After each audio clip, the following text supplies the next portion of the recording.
Hello friends, Shashi Agrawal channel के अंदर मैं डॉक्टर शशि अग्रवाल आप सबका स्वागत करती हूँ। हमारा जो सब्जेक्ट है आज का प्रोजेक्ट मैनेजमेंट है और जिसके अंदर हम पहला पार्ट जो है नेटवर्क एनालिसिस का कर चुके हैं, जिसके अंदर मैंने आपको नेटवर्क एनालिसिस के इम्पॉर्टेंस, ऑब्जेक्टिव, नेटवर्क एनालिसिस के अंदर जो नेटवर्क को बनाते हुए जो टर्मिनोलॉजी यूज़ होती है उसके बारे में बताया था और एक एग्जाम्पल भी दी थी कि हम कैसे नेटवर्क को ड्रॉ कर सकते हैं। और आज का जो हमारा सेकेंड पार्ट है that is related with the critical path method, और जिसके अंदर हम क्रिटिकल पाथ मेथड को अंडरस्टैंड करेंगे। क्रिटिकल पाथ मेथड जो है किसने स्टार्ट किया और थोड़ा बहुत जो है बर्ड के बारे में जानेंगे। और उसी तरह क्या है कि इसके अंदर जो है क्रिटिकल पाथ मेथड के क्या स्टेप्स हैं और इसके अंदर क्या टर्म्स यूज़ होती हैं उसको अंडरस्टैंड करेंगे। तो ये हमारा क्रिटिकल पाथ मेथड जो है ये सेकंड पार्ट है नेटवर्क एनालिसिस का। इसके साथ ही मैं जो प्रीवियस वीडियो था नेटवर्क एनालिसिस का वो भी अटैच कर दूंगी। अगर आपने नहीं देखा हुआ तो उसको आप देख सकते हो। और इसके रिटन नोट जो है जैसे ही हमारा टॉपिक कंप्लीट हो जाएगा इसके रिटन नोट जो है वो भी आपको मेरे ब्लॉग पे अवेलेबल हो जाएंगे। अगर आपको मेरा ये एफर्ट जो है सही लगता है तो डू लाइक माय वीडियो, इसको शेयर कीजिए।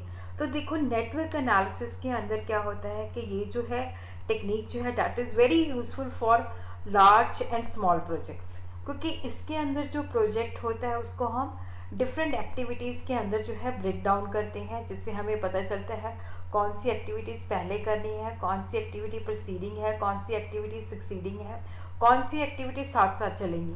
तो यहाँ पे प्रोजेक्ट जो होता है उसको पहले हम सिंपल एक्टिविटीज़ के अंदर जो है ब्रेक डाउन करते हैं, फिर उनका लॉजिकल सीक्वेंस हम देखते हैं, उनकी जो इंटर रिलेशन होती है। देखो कुछ ऐसी एक्टिविटीज़ होती हैं जब तक वो कंप्लीट नहीं होती दूसरी एक्टिविटी हम स्टार्ट नहीं कर सकते। तो नेटवर्क एनालिसिस जो है मैनेजर्स को प्लानिंग के अंदर शेड्यूलिंग होता है, कब हमने स्टार्ट करना है, कब हमने फिनिश करना है, प्रोजेक्ट की एवेलुएशन कर सकते हैं, और जिसके अंदर हम लार्ज और कॉम्प्लेक्स प्रोजेक्ट को बड़ी इजीली जो है इसको मैनेज कर सकते हैं। नेटवर्क एनालिसिस के अंदर program evaluation and review techniques, जिसको हम PERT कहते हैं, क्रिटिकल पाथ मेथड जो है ये नेटवर्क टेक्निक्स हैं जो प्रोजेक्ट मैनेजमेंट के अंदर यूज़ की जाती हैं। प्रोजेक्ट मैनेजमेंट के अंदर सबसे ज़्यादा जो मैटर करता है कि जो हमने प्रोजेक्ट किया है इसका एक्सपेक्टेड कंप्लीशन टाइम क्या है। और यहाँ पे हम देखते हैं अगर कोई भी एक्टिविटी डिले हो जाती है तो उसका प्रोजेक्ट कंप्लीशन टाइम पे क्या इम्पैक्ट पड़ता है, और किस तरह से हम एडिशनल रिसोर्सेज यूज़ करके अपने प्रोजेक्ट को टाइम से पहले कंप्लीट कर सकते हैं, और उसकी क्या प्रोबेबिलिटी है कि प्रोजेक्ट जो है हमारा राइट टाइम पे कंप्लीट हो जाएगा। क्योंकि इस वीडियो के अंदर आज जो हमारा मेन फोकस रहेगा that will be on the critical path method. तो हम पहले program evaluation review technique PERT के बारे में अंडरस्टैंड करते हैं, इसकी हिस्ट्री के बारे में, क्रिटिकल पाथ मेथड के अंदर टर्मिनोलॉजी अंडरस्टैंड करके फिर उसके बाद जो है PERT के अंदर जो है जाएंगे। देखो प्रोग्राम एवेलुएशन रिव्यू टेक्निक जो थी that was developed by government organization in USA, US navy special project office, और यहाँ पे एक टीम ऑफ मैनेजमेंट कंसल्टेंट जिसको हम बूस एलन एंड हैमिल्टन कहते हैं, ये बेसिकली इन्होंने एक पोलराइज्ड मिसाइल प्रोग्राम के अंदर ये काम कर रहे थे, उसकी प्लानिंग एंड कंट्रोल कर रहे थे, और जिसके अंदर ये एक बहुत ही बड़ा प्रोजेक्ट था जिसके अंदर 250 प्राइम कॉन्ट्रैक्टर्स थे और 9000 के आसपास सब कॉन्ट्रैक्टर थे। और ये लोग जो थे research, development, constructing, testing and production of missile के अंदर लगे हुए थे कि किस तरह से मिसाइल सिस्टम जो है उसको सेटअप करना है, उसको मेंटेन करना है। तो यहाँ पे उन्होंने पाया कि जो ट्रेडिशनल मेथड्स थे वो एडिक्वेट नहीं थे इसके एवेलुएशन, इसकी मॉनिटरिंग के लिए। तो यहाँ पे क्योंकि जो PERT है ये इस तरह की इवेंट्स के साथ जो डील करता है जहाँ पे अनसर्टेनिटी अटैच होती है, तो क्योंकि यहाँ पे जो ऑब्जेक्टिव था कि हमने सिस्टम को जितना जल्दी हो सके उतना जल्दी हमने सेटअप करना है, तो यहाँ पे स्टैटिस्टिकल टूल जो है अप्लाई किए गए थे कि हर एक एक्टिविटी के लिए हम टाइम को एस्टिमेट कर सकें। और इसके अंदर क्या है कि जो टाइम है वो डिटर्मिनिस्टिक नहीं होता, क्योंकि यहाँ पे अनसर्टेन एक्टिविटीज़ हैं और वहाँ पे हम टाइम की सिर्फ प्रोबेबिलिटी जो है लगा सकते हैं। और ये जो टेक्निक है एज ए मैनेजर्स टूल जो डिफाइन करती है coordinate what must be done to successfully accomplish the project. ये हमें प्रोजेक्ट की कंप्लीशन के बारे में जो है उसको बताती है कि किस तरह से एक्टिविटी जो है आपस में इंटर रिलेटेड है, कोऑर्डिनेटेड है। तो यहाँ पे ये डिसीजन मेकर के लिए एक हेल्प प्रोवाइड करती है। ये खुद डिसीजन नहीं लेती, ये डिसीजन मेकर को गाइड करती है, हेल्प करती है।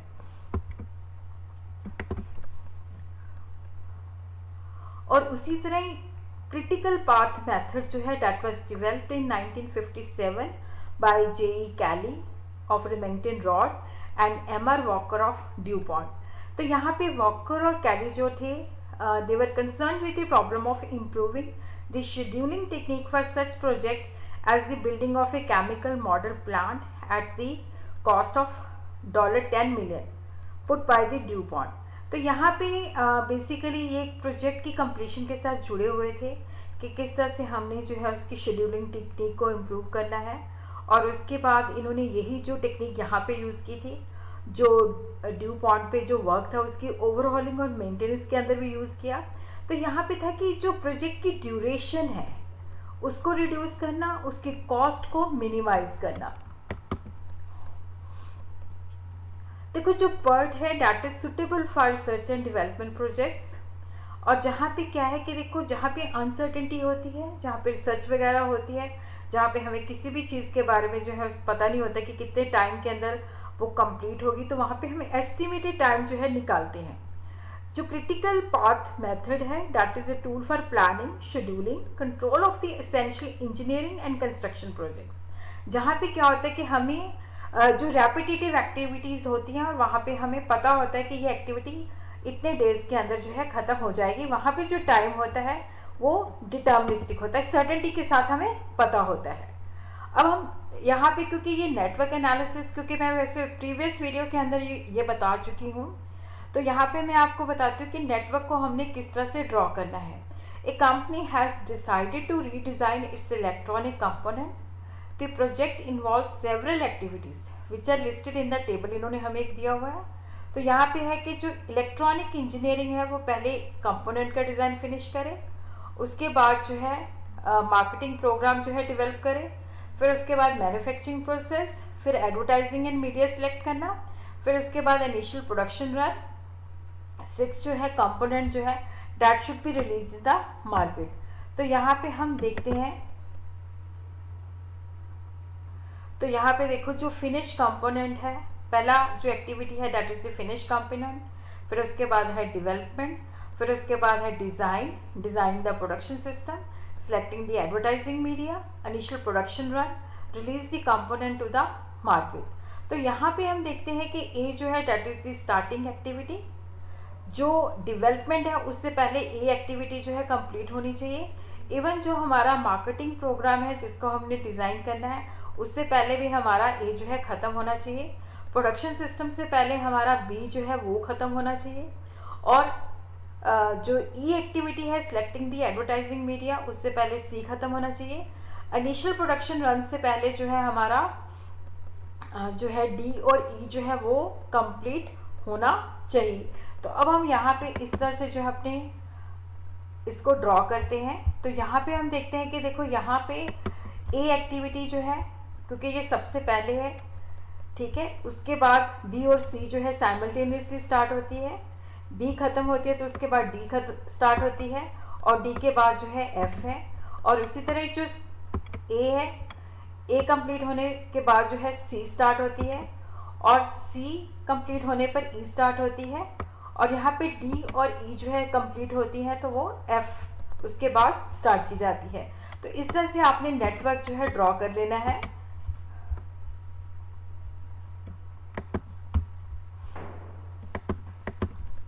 अब हम देखते हैं क्रिटिकल पाथ मेथड क्या है।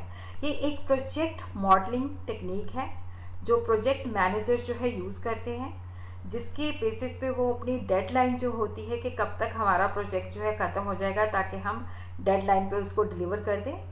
क्रिटिकल पाथ के अंदर जो है that is a sequence of connected activity. Beginning से लेके एंड तक जो है हम उसका नेटवर्क बनाते हैं, वहाँ पे हम क्रिटिकल पाथ को सर्च आउट करते हैं। तो ये नेटवर्क एनालिसिस के अंदर जो है लॉन्गेस्ट पाथ होता है जिसको हम क्रिटिकल पाथ मेथड कहते हैं। और जो क्रिटिकल पाथ मेथड है उसको आइडेंटिफाई करना जो है बहुत ही इम्पॉर्टेंट है, क्योंकि इसके बेसिस पे हम इंटायर प्रोजेक्ट की ड्यूरेशन जो है डिटरमिन करते हैं। अगर देखो कोई भी एक्टिविटी जो है डिले हो जाती है जो क्रिटिकल पाथ मेथड पे है, जो क्रिटिकल पाथ हमने आइडेंटिफाई कर लिया है, अगर उस पर कोई एक्टिविटी जो है वो डिले हो जाती है तो हमारा इंटायर प्रोजेक्ट जो है वो डिले हो जाता है। हर एक नेटवर्क जो हम ड्रॉ करते हैं उसका क्रिटिकल पाथ होता है, कई बार मल्टीपल क्रिटिकल पाथ भी हो सकते हैं। अगर जैसे एक नेटवर्क के अंदर जैसे मान लो 3 पाथ हैं और 2 पाथ का जो है लॉन्गेस्ट पाथ का जो ड्यूरेशन है वो सेम है, तो वहाँ पे टाई है, तो वहाँ पे 2 क्रिटिकल पाथ है। तो यहाँ पे प्राइमरी ऑब्जेक्टिव क्या होता है कि जो भी हमने प्रोजेक्ट है उसके लिए कितना मिनिमम टाइम जो है हमें चाहिए जिसके अंदर हमने प्रोजेक्ट को कंप्लीट करना है। मिनिमम टाइम जो प्रोजेक्ट की कंप्लीशन के लिए चाहिए होता है वो लॉन्गेस्ट टाइम पाथ होता है, या जो भी इंटरकनेक्टेड और इंटररिलेटेड एक्टिविटीज़ होती हैं जो हमें बताती है कि आपस में उनका रिलेशनशिप क्या है, उनसे पहले कौन सी एक्टिविटी जो है ख़त्म होनी चाहिए। तो जो लॉन्गेस्ट पाथ होता है उसको हम क्रिटिकल पाथ कहते हैं। क्रिटिकल पाथ जो है that can be also calculated automatically bye project schedule software. आजकल क्योंकि कंप्यूटर का युग है तो हम जो है शेड्यूलिंग सॉफ्टवेयर से भी ढूंढ सकते हैं। तो उसी तरह क्रिटिकल एक्टिविटीज़ या बॉटलनेक एक्टिविटीज़ क्या होती हैं। देखो जब हम क्रिटिकल पाथ जैसे हमने नेटवर्क ड्रॉ किया उसके अंदर हम क्रिटिकल पाथ जो है देखते हैं, तो जो क्रिटिकल पाथ के अंदर जो एक्टिविटीज़ हैं वो बॉटलनेक एक्टिविटीज़ होती हैं या क्रिटिकल होती है, सिग्निफिकेंट होती हैं, क्योंकि अगर उनमें से थोड़ा सा भी डिले हो जाता है तो वह हमारे प्रोजेक्ट की जो कंप्लीशन टाइम है उसको हिला के रख देती हैं। Critical means the delay in completion of one or more of this activity and it will cause the delay. Definitely अगर इन एक्टिविटीज़ के अंदर देखो कुछ भी डिले होता है तो वो हमारे प्रोजेक्ट की जो ड्यूरेशन है उसको हिला देती है। तो यहाँ पे इसलिए हमें क्रिटिकल पाथ मेथड जो है ढूंढना पड़ता है और उन एक्टिविटीज़ के ऊपर हमें स्पेशल जो है अटेंशन पे करनी पड़ती है। क्वेश्चन ये राइज होता है कि why do we require special attention. तो ये देखो ये जो है इम्पॉर्टेंट है क्योंकि इसकी लेंथ जो है वो मिनिमम टाइम डिटर्मिन करती है कि प्रोजेक्ट को कंप्लीट करने में हमारा इतना मिनिमम टाइम लगेगा, और ये एरो के द्वारा शो होती है। और किसी भी एक्टिविटी के अंदर डिले हो जाता है तो वो हमारी जो कंप्लीशन ऑफ द प्रोजेक्ट है उसको काफ़ी हद तक इफ़ेक्ट करता है। जब हम प्लानिंग, क्योंकि यहाँ से जब हम क्रिटिकल पाथ मेथड के बारे में हमें नॉलेज हो जाती है, जो प्रोजेक्ट मैनेजर है तो वो इम्प्रूव करके उसके अंदर एडवांस प्लानिंग और इम्प्रूवमेंट करता है। तो इससे ये भी हो सकता है कि जब उसको हम इम्प्रूव करते हैं तो कोई और पार्ट जो है वो क्रिटिकल बन जाता है। तो what are the steps to calculate the critical path method. पहले देखो जो प्रोजेक्ट है, जैसे मैंने आपको ये एक एग्जाम्पल बताई थी,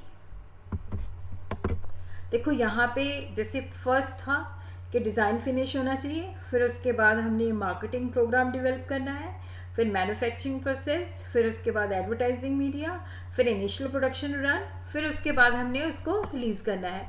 तो पहले क्या है कि वी हैव टू डिफाइन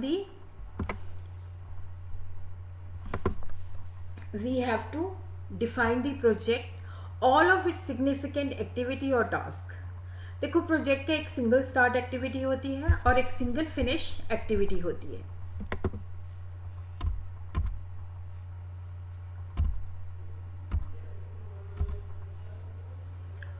और यहाँ पे एक्टिविटीज़ के अंदर रिलेशनशिप क्या है, जैसे हमने देखा कि ए स्टार्ट करनी पड़ेगी, उसके बाद हम बी स्टार्ट कर सकते हैं, ठीक है।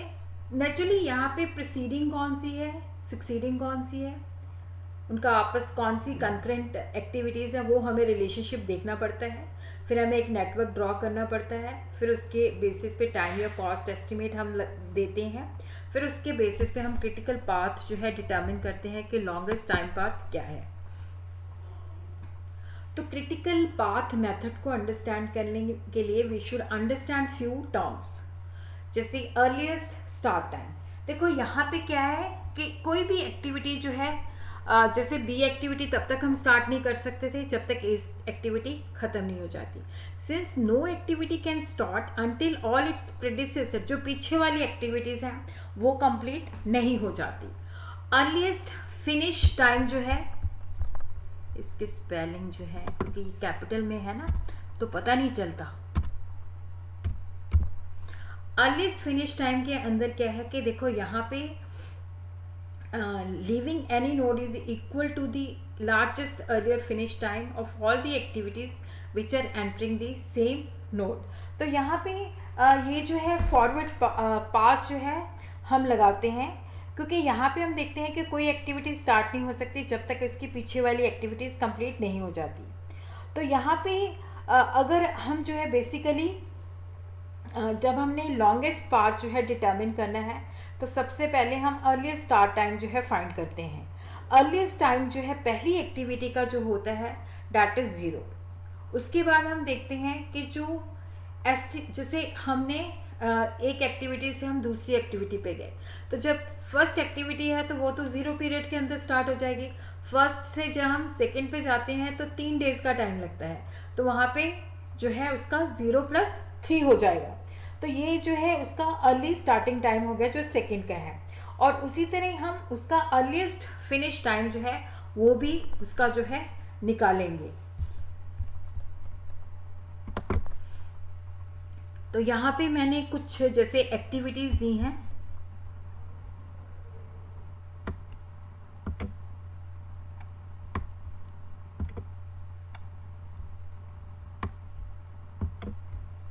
तो यहाँ पे हम देखते हैं जैसे फर्स्ट से सेकंड तक जाना है, तो यहाँ पे जो देखो फर्स्ट जब स्टार्ट होगा तो वहाँ पे 0 भी लगेगा। फर्स्ट से सेकंड तक जो है 4 डेज लगते हैं, तो उसका अर्लीस्ट फिनिश टाइम जो है जो हमारी 1 से 2 तक एक्टिविटी जो है वो 4 दिन के अंदर ख़त्म होगी।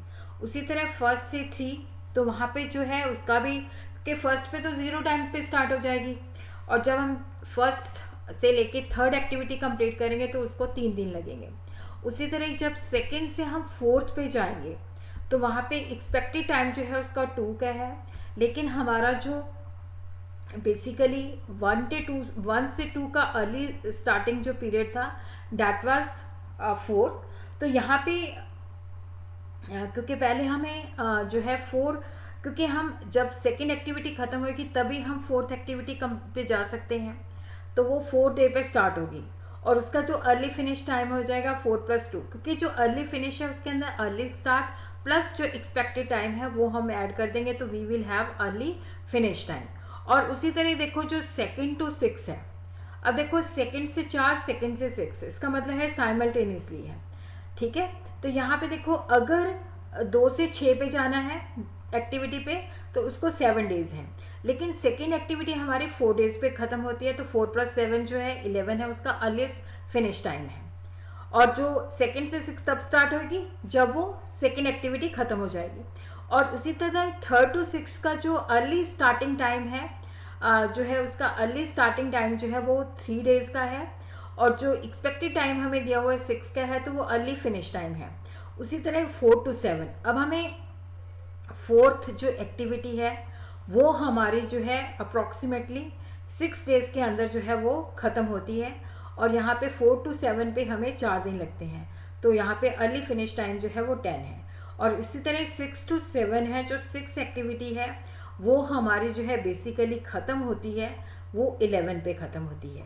तो यहाँ पे क्योंकि 11 पे ख़त्म होती है तो 11 पे अर्ली स्टार्टिंग टाइम, क्योंकि देखो यहाँ पे जैसे 2 to 6 है 11 है, और उसी तरह जो है 3 to 6 है 9 है। बट 6 एक्टिविटी जो है वो क्योंकि 7 तक हम तब तक नहीं जा सकते जब तक 6 एक्टिविटी कंप्लीट नहीं होती, तो 6 एक्टिविटी जो है 2 से 6 तक जो कंप्लीशन टाइम है वो 11 है। तो यहाँ पे हमने दोनों में से जो हायर है वो लेना है 11 + 2 13, तो इसका मतलब है कि हमारा प्रोजेक्ट जो है 13 डेज़ के अंदर जो है कंप्लीट हो जाना चाहिए। इस तरह से ये नेटवर्क जो है मैंने ड्रॉ किया हुआ है। यहाँ पे मैंने जस्ट एक एग्जांपल लिया है, उसके बाद ये सारी टर्म्सनोलॉजी समझ के हम जो है इसका मैं आपको बताऊंगी कि किस तरह से हमने करना है। देखो यहाँ पे जैसे फर्स्ट एक्टिविटी है तो इसका जो स्टार्ट टाइम है वो 0 है, ठीक है। अब जैसे 1 से 3 का जो एक्सपेक्टेड पीरियड है ये है 3, ठीक है। तो इसका मतलब हो गया कि अर्ली स्टार्टिंग टाइम जो है 0, अर्ली फिनिश टाइम के अंदर 0 प्लस टोटल एक्सपेक्टेड टाइम जो है 3। और उसी तरह ही देखो यहाँ पे 3 to 6, इसका जो एक्सपेक्टेड टाइम है वो है 6। और यहाँ पे जो इसका अर्ली स्टार्टिंग, क्योंकि थर्ड एक्टिविटी कब स्टार्ट हो सकती है, जब हमारी फर्स्ट एक्टिविटी खत्म होती है। फर्स्ट ये वाला रूट जो है ख़त्म होता है, तो ये 3 डेज में ख़त्म होता है। तो यहाँ पे ये एक्टिविटी जो है हमारी, इसको 6 दिन लगते हैं। तो इसका स्टार्टिंग जो है थर्ड डे स्टार्ट होगी, तो 3 + 6 जो है टोटल ड्यूरेशन जो है 9 डेज की है। और उसी तरह क्या है कि देखो 6 to जो 7 है, इसके अंदर जो ड्यूरेशन है वो है 2 डेज की। लेकिन 6th एक्टिविटी जो है हमारी अप्रॉक्सीमेटली 11 डेज में ख़त्म होगी। तो यहाँ पे टोटल ड्यूरेशन जो है वो 13 हो जाएगी। तो यहाँ पे हम देखते हैं एक पाथ ये है, ये वाला पाथ है जिसको 11 दिन लगते हैं। और उसी तरह एक पाथ हमारा जो है फर्स्ट से सेकंड तक, ये इसका जो स्टार्टिंग टाइम है 0 है, एक्सपेक्टेड टाइम 4 डे है। तो यहाँ पे अर्ली फिनिश टाइम जो है 1 से 2 का हो जाएगा 4 डेज। और उसी तरह सेकंड से 6 तक जाना है। तो यहाँ पे हम देखते हैं एक्सपेक्टेड टाइम जो है 7 है। तो ये एक्टिविटी हमारी जो इसका अर्ली स्टार्टिंग डेज है वो 4 डेज, क्योंकि 4 डेज के अंदर फर्स्ट से सेकंड काम ख़त्म होता है, मतलब ख़त्म होता है 4 दिन के अंदर। तो सेकंड एक्टिविटी से 6 तक काम जो है शुरू होगा जब 4 दिन के बाद। तो जो टोटल ड्यूरेशन है वो है 4 + 7 11। तो उसी तरह यहाँ पे देखो 11 + 2 13। और उसी तरह देखो ये हमारा जो पाथ है ये एक पाथ हो जाता है 1 2 6 एंड 7। और उसी तरह एक हमारा जो है जो है 1 से 2। तो यहाँ पे अर्ली स्टार्टिंग 0 है और टोटल जो एक्सपेक्टेड टाइम है वो 4 है। अर्ली फिनिश टाइम जो है इसका 4 है, early starting plus total expected time. Second से जो 4 है इसको 2 डेज लगते हैं और ये स्टार्ट होती है 4 डे पे, तो टोटल जो है 6 डेज हैं। और उसी तरह देखो जो 4th से 7th है, तो इसके अंदर जो है ये स्टार्ट होती है हमारी 6 डेज के बाद, 6 डे पे स्टार्ट होती है। तो इसका अर्ली फिनिश टाइम जो है 10 है। तो यहाँ पे हमारे पास 3 पाथ है 1 2 4 एंड 7। और उसी तरह ही हमारे पास सेकेंड पाथ जो है 1 2 6 एंड 7। और जो थर्ड पाथ है 1 3 6 7। तो लॉन्गेस्ट पाथ जो है वो 1 2 6 7 है, दैट इज दी 13 डेज। तो यहाँ पे हम देखते हैं कि हमारा जो क्रिटिकल पाथ पे एक्टिविटीज हैं 1 to 2 2 to 6 एंड 6 to 7।